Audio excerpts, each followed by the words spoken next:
Falamos aqui no programa de ontem sobre uma articulação que estava em curso, comandada pelo presidente do Senado, Eunício Oliveira, para reajustar os salários dos ministros do Supremo Tribunal Federal, que hoje ganham R$ 33.700 para R$ 39.200. Pois é. Aconteceu.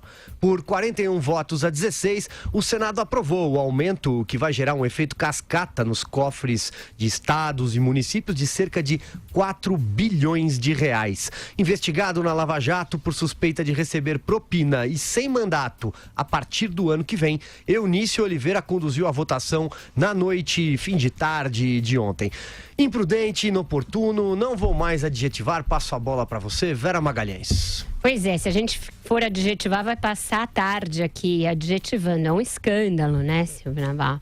A gente falava aqui sobre o que isso poderia ocasionar e, de fato, vai ocasionar. Tem um efeito cascata contratado já da ordem de 4 a 6 bilhões de reais, tanto nas contas federais quanto no que ele causa para os estados, por conta dos judiciários e ministérios públicos estaduais, porque também foi aprovado um aumento para a Procuradoria-Geral da República. E as desculpas são as mais esfarrapadas possíveis. O Dias Toffoli, que foi o grande articulador, o grande costurador aí desse acordo, ele disse que, após participar de uma solenidade ontem, que isso já estaria no orçamento, que, portanto, não vai causar nenhum dano às contas públicas. Pode estar no orçamento do Supremo, mas não está no orçamento de todo o resto da cadeia do Judiciário. Mas não está previsto na Lei de Diretrizes Orçamentárias, portanto, não está consignado para o orçamento do ano que vem, o orçamento geral da União. E também tem um outro efeito que a gente pode esperar, e a gente vai tratar disso aqui provavelmente daqui a algumas semanas, que é abrir a porta do inferno, né? Agora, deputados e senadores vão se sentir bastante à vontade para aprovar uma equidade de salários em relação ao dos ministros do Supremo para os seus próprios vencimentos.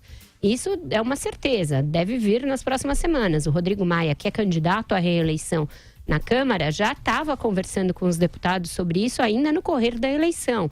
Tanto que deputados que foram eleitos, deputados novos, chegaram a fazer vídeos se colocando contra a possibilidade de um aumento nos próprios vencimentos, etc. E isso agora é quase uma inexorabilidade, vai vir. Então tem aí vários rombos em cascata preparados. E ficou também um travo amargo de que eles fizeram uma pegadinha para o Jair Bolsonaro, né?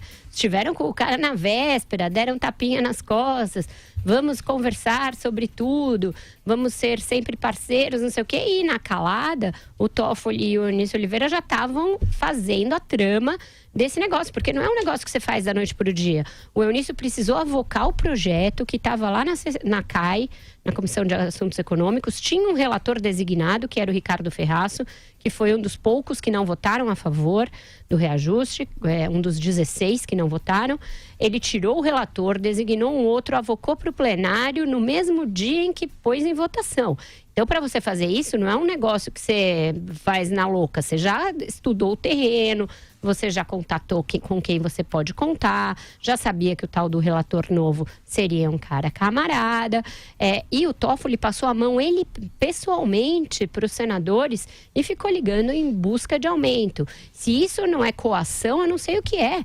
Vários desses senadores estão pendurados lá no Supremo com processo. Imagina se você é processado por uma casa, uma corte, você recebe um telefone do presidente. Ô, amigo, tem um projeto meu aí, você vai votar como? Né? É inacreditável que isso aconteça. A tal institucionalidade que a gente cobra aqui todo dia, o segmento à Constituição, tudo isso foi mandado às favas. Qualquer escrúpulo, qualquer liturgia do cargo foi mandada às favas em nome do próprio interesse. E você dizer que os ministros do Supremo estão há muitos anos sem reajuste, meus amigos, desculpa, assim está a maior parte das pessoas. Na iniciativa privada, muito mais. Um salário de R$33 mil não pode ser considerado ruim em nenhuma hipótese, ainda mais se junto com ele tem auxílio moradia, auxílio paletó, auxílio o caramba 4, né? Então, do que a gente está falando? A gente está falando de baixaria, gente. Essas pessoas não entenderam nada do que foi dito nas urnas. E todo mundo que se insurgiu, estão criminalizando a política, estão colocando todo mundo no mesmo balaio. Desculpa, os senhores merecem estar no mesmo balaio. Olha o que vocês estão fazendo. Agora sim, em áudio e vídeo, Carlos Andreasa, passo a bola para você, Andreasa. Pois é, uma das coisas que me surpreende, inclusive na cobertura jornalística de uma ocorrência como essa, porque é disso que se trata, ocorrência, é a ideia de que o Eunício de Oliveira apresentou essa pauta ontem no Senado de surpresa, sem haver combinado com os demais. É mentira, não é verdade. É desconhecer profundamente o funcionamento do Senado, do Congresso. Como ele mesmo, Eunício, tem tentado ensinar, com algum grau de arrogância, à equipe do Jair Bolsonaro, sobre como o Congresso funciona. Nada ali é assim, de sopetão. Vamos aprovar agora isso aqui. Não. Alguém até pode ser pego de surpresa, o que vai perder, que formará na minoria. O modo como a coisa se encaminhou, obviamente, decorreu de muita costura dele, Eunício, e como a Vera acabou de apresentar brilhantemente, do presidente do Supremo Tribunal Federal. Que não se esqueçam, é presidente de um poder, mas também líder de uma corporação, da mais poderosa corporação que existe no Brasil, que é o Poder Judiciário. Olha o CNJ aí, o poder desse troço. É a defesa do patrimônio dos juízes, salário para juízes. Quem julga o juiz? Quem fiscaliza o juiz? Quem faz pressão ou quem pode fazer pressão sobre político para ter aumento de salário com mais propriedade, senão aquele que eventualmente julgará os políticos?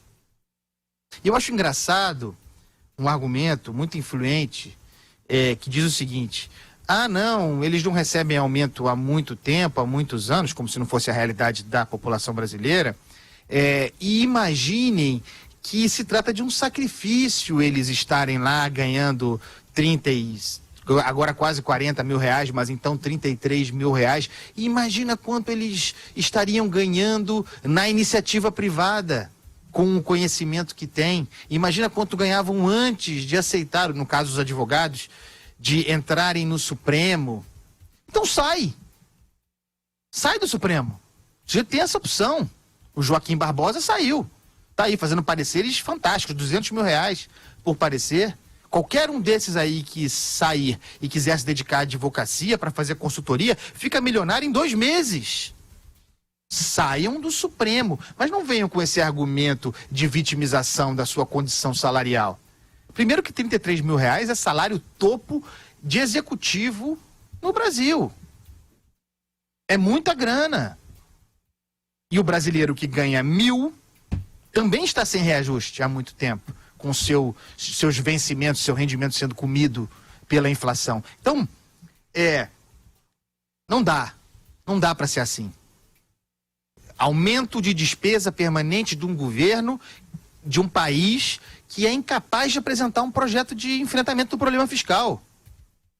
O problema, se a gente tivesse a reforma da Previdência feita, aliás, o sistema judicial, o Ministério Público e Poder Judiciário, em parcelas, trabalharam contra a reforma da Previdência, porque feriria seus interesses, a bem da verdade. Se tivéssemos feito a reforma da Previdência, talvez a gritaria de aperto em função desse aumento fosse menor.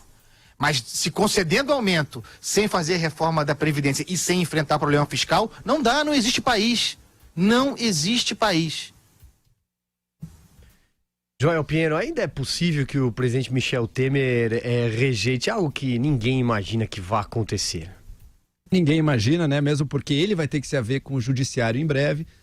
Vamos ver o que acontece. Eu, por algum motivo, pelo que eu tenho visto do Temer aí nesses 2 anos, eu acredito que ele tem assim um sentido de serviço aí, de espírito público. Vamos ver, não estou muito confiante. Como eu disse ontem, estou preparado, vamos para as ruas, porque isso aí é inaceitável e acho bom. até ia trazer minha bandeirinha aqui, mas nas ruas teremos a bandeirinha do Brasil, sim. Agora, o que é bom de pontuar aqui, esse argumento que o Dias Toffoli usou é um argumento que sempre, para todo o reajuste de funcionalismo público, do judiciário ou de políticos, sempre vem esse argumento. Estamos reajustando, estamos corrigindo perdas inflacionárias, ele diz, um período longo. Tudo bem, eu entendo o argumento e ele, em abstrato, até faz sentido, sim. Eles perderam poder de compra com o salário nominal fixo aí, constante ao longo dos últimos anos. Sim, é desejável para o Brasil que as funções públicas de maior autoridade, como é o caso de ministro do Supremo, ganhem bem, sim. Em outra condição, seria até desejável, sim, que aumentasse o salário dos ministros. Só que não agora, porque veja, sim, perderam poder de compra. Perderam poder de compra, assim como toda a população brasileira. Pense na população brasileira que ganha pouco e mais. O aumento de desemprego, que saiu de 4,5% em 2014 e hoje está quase 13%. Já saiu do pico, mas ainda está em quase 13% de desemprego. Para essas pessoas, para quem perdeu o emprego no Brasil, para os milhões de pessoas que perderam o emprego, eles tiveram um reajuste, digamos assim, uma perda de 100% da sua renda. E qual é o estado, hoje em dia, dos programas sociais do governo brasileiro? Qual é o estado da assistência social que o governo tem sido capaz de fazer para a população que mais precisa? Isso está sendo sacrificado. Sacrificou-se o investimento público, essencial para que o Brasil cresça no futuro. Isso foi sacrificado. Como é possível que aqueles que estão no topo da nossa pirâmide econômica, como é o caso da elite, como é o caso do judiciário como um todo, mas especialmente da sua elite, como é o caso da classe política, como é possível que eles tenham a coragem de dar um argumento desses, de que eles estão apenas equiparando ao que era no passado, quando o grosso da população brasileira caiu muito mais do que eles e não vai ter equiparação nenhuma. Pelo contrário, a equiparação deles sacrifica o que poderia estar indo para essas outras pessoas. Então, realmente, é impossível de aceitar esse argumento. O que os senadores fizeram aí, lamentável. Eu vi também que o grosso do PSDB votou, né? A favor só o Ferraço votou contra. Ou seja... Até o Serra, que é um dos pais da lei de responsabilidade fiscal, votou a favor da lambança. Pois é, então aí realmente qualquer pretensão de liderança moral da nação aí foi jogada no lixo de todos os senadores que aprovaram isso. E vamos lá, Michel Temer, mais uma vez, aprovando isso, eu entro na vaquinha para construir a sua estátua. Eu lanço promessas aqui que nem político. E você veja que os petistas, que também criticavam o judiciário, golpistas, etc., alguns ajudaram, né, a aprovar a lambança ali. Basicamente votaram contra alguns poucos e aqueles que vão assumir estados, né?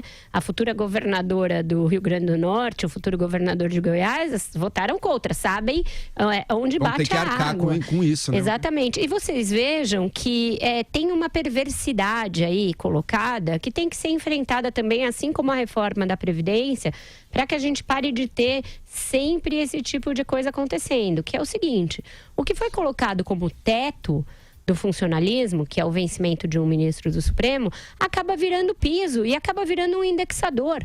Porque aí todo mundo quer ganhar igual ao ministro do Supremo. Deveria ser um teto, e não algo que indexasse toda a cadeia, não só do judiciário, mas também dos outros poderes, em nome de uma isonomia, uma equidade que não fazem sentido. Então, eu acho que tem que ser reequacionada essa questão de como se calculam os vencimentos dos servidores. Tem uma outra bomba relógio aí prestes a estourar, para a qual a equipe econômica do Bolsonaro não parece atenta, que é que tem 2 reajustes de funcionários já contratados para 2019 e 2020. Então, eles não parecem empenhados o suficiente em adiar isso, em postergar. E, pelo contrário, o Supremo tem sido conivente com esse tipo de coisa. O Lewandowski assustou quando se tentou adiar esse tipo de reajuste. E a folha de pagamento é hoje um dos maiores gastos da União. Não é saúde, não é educação, é aposentadoria e folha de ativos. Então, você vive, a gente, né, no caso, todos os contribuintes vivem para pagar salário de servidor público ou para pagar aposentadorias. Não faz muito sentido isso. E tem um bastidor aí dessa vendetta do Eunício Oliveira, que é o seguinte: naquela manhã em que eles se reuniram para a sessão solene de aniversário da Constituição, teve um encontro preliminar no gabinete do Eunício entre ele, Paulo Guedes e outros da equipe do Bolsonaro. E o Eunício, já não reeleito, tentou puxar conversa com o Paulo Guedes. E aí, como vocês estão vendo o orçamento para o ano que vem? E o Paulo Guedes virou e falou assim: não estamos muito preocupados com isso, se precisar a gente aprova outro. O Eunício, acho que se sentiu atingido na sua vaidade, uma vez que deve ter se sentido considerado carta fora do baralho, e aí eu acredito que se empenhou mais para dar o troco e aí para ele sim dar uma prensa no Paulo Guedes.